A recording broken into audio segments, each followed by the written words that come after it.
A marketplace is supply and demand. It's where the supply and demand curve meet, right? That requires supply, it requires demand. That construct is sort of interesting, right? Because it seems that we have these opposing forces of the proliferation of kind of new measurement currencies, walled gardens, sort of everybody is creating a new product. And Kim, I want to sort of lead off with you because you guys are obviously productizing, right? So tell me about what does making a market as a market maker mean to you in this new world of television? So, well, I think there's definitely demand. In fact, I would say probably demand outstrips supply, particularly for addressable. But I think what makes a market is just continued learning. The fact that, the whole ecosystem is sitting in this room is pretty unusual. I mean, it's great to see. And if we don't continue to experiment and learn and adapt the technology, the marketplace really won't be made. And I think, if you listen to Skylar and Jen earlier, they're sort of like the ninjas of this. A lot of the data that we have is actually first-party data for TuneIn, for, it's viewership data. So you can see the evolution of the marketplace for TuneIn, and I think we're going to start seeing that evolution across all the verticals. So I haven't heard a lot about the customer, but I think we really see the marketplace coming up through the vertical. And when you say customer, you mean marketer, advertiser? Marketer. Okay. Yeah. So Carolyn, you've always been one of the smartest people in the industry. I love that. So you've sort of been in all places in the value chain. Yeah. I mean, you've seen it all, right? Yeah. So we can talk about where the bodies are buried later. But tell me, having had that point of view, I know my lens of the sell side is very different having been on the buy side, but you've been everywhere and in the middle. So tell me about that perspective on a market. My perspective came originally from digital. And so I did the dot-com boom. I don't even know what years they were anymore. But when I came back into television, it was pretty clear to me that data was underutilized. And I got a hold of set-top box data in 2006 and started doing attribution modeling as part of Dish. And it was just incredible to see how fast real data, deterministic data, affected the marketer. And so we had just re-up and re-up and re-up of relationships and sales process because they saw real data. And to me, that delight, that experience, that when somebody smiles when you get a check from them, you've made a difference. And that to me is what data has done in the television marketplace, and we've just riding that over the last 15 years. Okay, so I want to play that back to you because if I listen between those words, what I heard is that the people that buy our products, okay, the buy side or marketers, advertisers, are way more familiar with using data to drive business decisions and business investments than we are on our side of the business. Yeah. I would say, and it's weird because the data has changed over the years, but MRI fusion, right? And folks were really heavy in using MRI because it gave them some insights. And now we have just another tranche of data that helps them further drive into it. The sell side, I think, was pretty late to it because they, got their money for just a little bit of an increase each year. And with all the diversification, they had to start getting heavier and heavier into the analytics. So really the fragmentation dragged the sell side into the conversation much more, but definitely the buy side, it has always been part of it. Like 15 years ago, got all TurboTax's, every single purchase for 2 years and married it up against the Dish set-top box data. 2-year study. I mean, that was incredible, and they were fantastic. They really got it, and this was so long ago. All these marketers are out there. They understand it. If you went to the ANA marketers this summer, it was all about this data. And what I took back out of that conference was that it's my job to get great data into the hands of the marketers so that they can see how well advertising is working for them. And you think their money will follow? Absolutely. Advertising works. So, Sam, what are your thoughts on that? I mean, because I heard Dave say, we got leaders, we got followers, we got those leaning in, those leaning back. Like, what's your perspective right now in the business? Sure. Surprisingly, I'm just in line with Dave. Yeah, I think we need to, it's a delicate balance of kind of being forward thinking and also being responsible, because what we don't want to do is, have something not work and then really deter somebody of moving forward. So especially in this kind of more addressable, whether it's MVPD addressable or digital addressable area, where a wasted impression could really be wasted if we don't get it right, versus kind of linear television where, we're talking about index buying or concentration of our target. Yeah, there could be some, waste or out of target impressions, but we're still going to get some people, likely a concentration that still fall within who our target is. So we really need to make sure that in this area that's growing that we get it right and don't kind of fall flat. Let's talk about the EQ, a little bit of this industry, because ladies, we should, right? The genesis of the product that we've built as a company, I had this moment, and this is the epiphany, and I feel like this is really relevant right now, is I was working with the head of ad sales, linear ad sales, at a major broadcaster, and we were talking about an ACR product, right? But so at this point, had it started Furious. And we were talking about a value add sort of down funnel product, which would have been overlays in smart TVs to enhance the value of linear, right? Top of the funnel, reach conversion. And talking about it, how we do that. And it was a loss leader, it was a value add basically to move more linear sales in the upfront, because that's where the value is, right? So in chatting with him, I was like, well, talk to me about that. He said, well, we're in this position where all our buyers are coming into the upfronts and they're using their attribution or media mix modeling to drive down price, because they're saying that, our media isn't performing. And I said, okay, and why is that a problem? I was like, well, because they won't share it with us to build, better plans and schedules. And I said, okay, so, and if they did, what would you do with it? And he didn't have an answer, because the truth of the matter is, no matter how much we talk about how we're using data, the reality is that we're still running a business on Excel spreadsheets. Right? And I mean, we're not, because trafficking systems can't ingest this data. Trafficking systems aren't real time. So we're talking about real time optimization and data-driven decisioning, but the business tools that we have to run our business don't function in real time or are capable of ingesting that data. So how do we find that balance to keep us moving forward? Kim, I mean, on your side of the business, that's got to be a challenge. Well, I think, first of all, the tech continues to evolve. I mean, because we're really bringing more digital tech into the TV space. So, you start seeing that convergence occur. But I think... Unpack that for me, though, a little bit. When you say that, are you saying because your set-top box footprint is becoming more two-way IP enabled? Is that your delivery transaction, like infrastructure? Tell me about that. Give me a little bit more. So TV's evolving. So I think Rob touched on it earlier. Television is across all screens, it's out of the home, it's in the home, it's time shifted. I mean, television is basically digitally delivered. So that invites the opportunity to really, one, do a lot of measuring against, against that inventory or that video. But it also starts getting all of the kind of MarTech companies involved in the space, because the space is starting to evolve at a more rapid rate. So we do see planning systems, we see forecasting systems starting to come into the TV space from digital, and I think that technology is going to continue to evolve. With respects to the marketplace, though, getting good about defining audience, that's a huge challenge. So that's something that, I think we have to really work at. In TV, we used to throw an ad and it hit, the side of a barn, and now we're looking for a needle in a haystack. So I think we have to get, planning against multiple target audiences to really be effective. So Sam, I mean, I call that construct sort of fishing with a net versus fishing with a line, right? Is there something in the middle? I mean, are you looking for some sort of effective middle ground, middle space? Like, how do you look at, if you look at where you're on a point in time, 12, 24 months, that, let's say, premium video, television, adjacent television quality, 15, 30-second units. I mean, what's that arc? Like, what's that look like, and how you plan it, how you manage it, and then mostly how you buy it in the next kind of sprint like that? Sure. I mean, I think today, I don't know, 90% of that is still bought age, gender, and we're still buying it as an extension of our traditional TV buys. And that's, obviously that's where the consumption is going. That's where, or going towards digital, it's still premium video.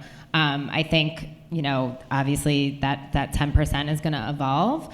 And it's really going to depend on the client, and we talked about it on previous panels, what the initiatives are. There are still going to be many clients who want to go really broad and are trying to lift brand health metrics and have long-term goals, and going really narrow doesn't work for them, or maybe they have a particular product, a smaller product within their portfolio that they want to kind of go narrow on, but the majority of what they're doing is still broad. So I hate to say it because it's going back to one of those terms we always use, it's not a one size fits all, and I think that that's where we're coming from too, from not the digital perspective. I have the linear TV background. Is we're really trying and trying to make everybody understand that it's not always about just going really targeted and back to earlier panels as well. It's really, the reach is important and the broad base is important. So Carolyn, one of the things that I've heard from a few folks in the various kind of precursory calls I had was this idea that this world of data and what data-driven television is really about is straddling the chasm and building the bridge between digital and traditional media, right? So I have this joke with my team, because all of our clients are linear TV sellers, that there's a dog years factor in cable. And it's not 7-1, it's 5-1. One human year is equivalent to 5 cable years. So, we're talking about like real time and optimization and all that those constructs suggest and imply speed and acceleration. Are we really going faster and accelerating? I am seeing some real good cues to this. And so for everything... Can you be specific about those cues? Yeah, certainly. I look for, in addressability, I look for the generation of the brain. The brain is about controlling reach and frequency and recency, right? So, and can we do that across different platforms, delivery across different networks, which is why you need a currency, independent currency. But the whole point is to have that control so someone gets an experience that's designed to meet their needs for that product and that relationship. Now, I've seen a couple of efforts, I won't call out companies that have started to do this brain kind of activity for addressability.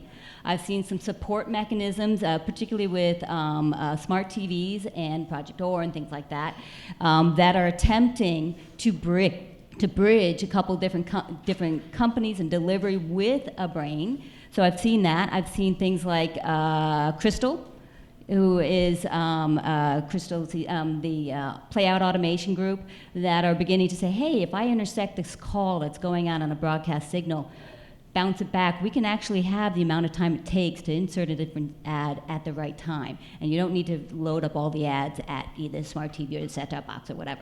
So I'm starting to see this is actually going to happen. Maybe I'm a little early in my enthusiasm for what I see happening, but I also see... Well, we're capable, whether or not it's activated is another thing, right? It's usually the businesses that don't see how their participation is controllable. But that's really what holds it up. Okay, so but here's my thing, right? Because I'm an economist, that's why I like to talk about business things and not advertising. So Kim, in your business, right? I mean, I'm sure you have a bogey on top line revenue growth year over year, right? But does the profitability of that incremental net new revenue matter?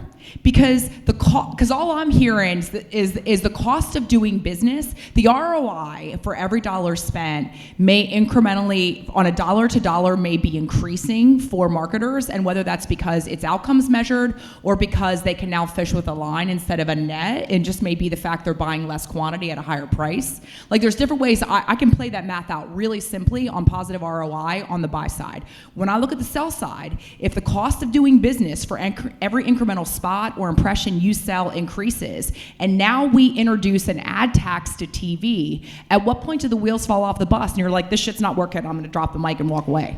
Well, first of all, I agree completely with what Caroline said. I mean, I definitely see it building, and you'd be surprised how sophisticated local advertisers are.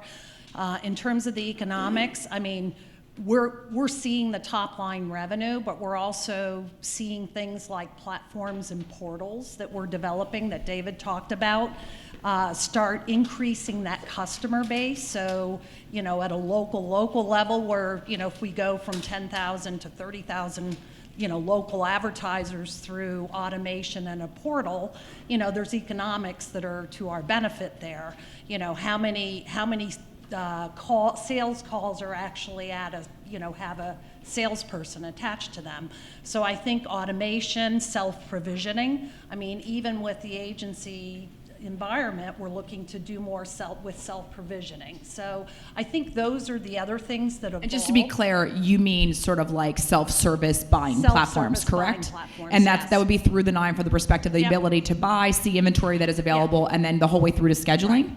So then yes. So that's what we're working towards in a whole host of areas, primarily right now at the local level, but I think you'll see it at all levels. So actively listening, I infer from that in order for you to be able to achieve the sort of idea of the first point that you made is very digital DNA, right? It's having a sense of knowing your audience, having approachable, addressable data about them, perhaps PII, et cetera, the ability to reach an individual. Is that fair? So taking cues from digital. Yes. Okay. So Sam, if I play that back, that means then you have more suppliers with a unique set of products. And I'm just wondering if we're any closer to the holy grail of a unique unduplicated reach curve. Are we closer? Because it feels like in order to tip the scale of value and hit that tipping point, we have to be able to say if more and more people are building their own audience sort of products and platforms, that is a walled garden, right? And I say that with no emotion, just objectively it's what it is, then you still have the trouble of unduplicated reach, right? Yeah, and I think part of what we're struggling with is also, first of all, yes, I think that this is going to happen, and of course that's where the future is. But also, if you look how much money was spent ahead of time in the upfront, this past year, billions and billions of dollars, it is still in its infancy, as we know. But also, to talk to bringing, BYOD and being able to do it like digital, I don't see in the at least immediate future of really linear TV networks being comfortable commingling the even scatter inventory at that scale. We don't see it now, and I think everybody says that there's collaboration, and there is to a certain degree, and then everybody goes their own ways, and they're still let's not talk about what our secret sauce is. So I think that we're at an inflection point, but I think it's taking time to really kind of get there. Yeah, but I think we talked a lot about, ampersand and, efforts with programmers. And to me, that's really where it all starts coming together. Yeah. Right? And the 605, the Yeah. transparency, 605 talked about, I think Noah talked about, bringing data to the market that all sides can use. That's the goal. The goal is to provide it through both sides so that they can see the value. And I think that if we're successful in that, you're not going to be asking these questions. People are just going to be churning the numbers. Okay, so last question. So future state, data-driven world. Let's say that data-driven TV, data-driven premium video and TV buying is the norm. That's the table stakes, right? So future state, we're there. What is different about the conversation that a buyer or a buyer's rep is having with a seller? Let's say it's direct, the two sides of the value chain, bookends. What's different about that conversation in that future state than it is today? Sam? I think it's business outcomes. Obviously, we talked a lot about it today. I think, like you mentioned, a lot of people are hesitant to share that. So, being able to say, this is how you performed previously. You need to perform X% better, or at least there for the same amount of money or a little bit more, depending on what the goals are. That changes the dynamics. I won't say the currency, but it changes the dynamics But are you completely. saying you're going to be at that table saying, I'm willing to share my measurement data with you, and I'm willing to give it to you as a seller to help me do better, and I'm willing to pay you more if you do that? Yes, and we have to get our clients, and some clients are on board with that, and there are clients who we're going to have to really bring on board. It's completely changing the way that we think about things and the dynamics of how we do things, and it's going to take a long time to do that. So I just want to make a very important point. So I kind of threw, sellers under the bus about like building walled gardens, but let's be clear, marketers and buyers don't always want to share their back-end media mix and attribution model. There's no it's a jump ball right now. There's not really a lot of like hand-holding and kumbaya going on to help share data for the purpose of helping one another do better. So Carolyn, I want you to ask a question. Well, certainly it's about trust. And that's why I think I started. So like we do trust falls when we're buying media now, like this is part of it? Perhaps. But I think what you find are these pockets of trust where it's just growing and growing and growing. And we have a couple client relationships which are just expanding, because once you hit that level of trust of sharing very personal data, once you go through SOC 3 compliance, once you go through all these things that demonstrate the integrity of the company and their intent is to protect that trust, then that expands and it naturally rolls forward. I think in the future, the concept like block graph, where it takes away that need for trust, might be very interesting. So I'm always very futuristic. You're very based in reality, and I love it. But I think that on the buy side. establishing that trust, establishing that transparency is going to propel it. So I would just like to say that as two geeks, I think the beauty of data is it doesn't lie. I think it can lie. That's okay. That you can't, as a data wonk, sit up here and suggest that that's the case. But if you agree to how you're going to use data to make decisions on both sides of the value chain, there's a greater likelihood that the transparency the hand's going to be forced by the data to have a frank conversation. I'm a big supporter of MRC, of integrity, of proving your integrity. I think trust is hard to earn. And I do believe data can tell the wrong story. Glass half full, Mom. All right, Kim. All right. Well, first of all, Caroline did buy from me about a decade ago, and we have a lot of trust. But we have to, on the sell side, we have to get standards. I think we have to make sure that we have clear definitions, that the data is as consistent as possible, and that we have standards around measurement. Awesome, ladies. Thank you.